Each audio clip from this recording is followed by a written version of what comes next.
তাকদিরে যা নাই সারা দুনিয়ার মানুষ মিলে আপনাকে দিতে পারবে না। এই চিন্তাটা আগে মাথার মধ্যে সেট করেন। এই দুনিয়ার জীবনে আপনার দুনিয়ার বাড়ি গাড়ি টাকা পয়সা রিজিক ব্যবসা বাণিজ্য স্ত্রী সন্তান এইগুলোকে নিয়ে এত বিচলিত হওয়ার কিছু নাই।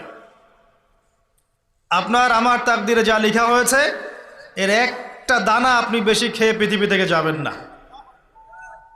আর আপনার আমার রিজিকে যা আছে তার এক চুল রেখে আপনি দুনিয়া থেকে যাবেন না। এটাই চূড়ান্ত সত্য কথা।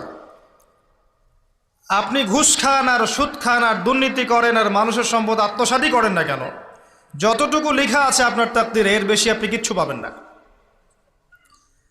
আর আপনি হালালে থাকার জন্য যতই কষ্ট করেন, হালালে আছেন, সবজি বিক্রি করে খাচ্ছেন, আপনি ছোটোখাটো ব্যবসা করছেন, মানুষ আপনাকে দাম দেয় না, আন্ডার এস্টিমেট করে, গরিব বলে,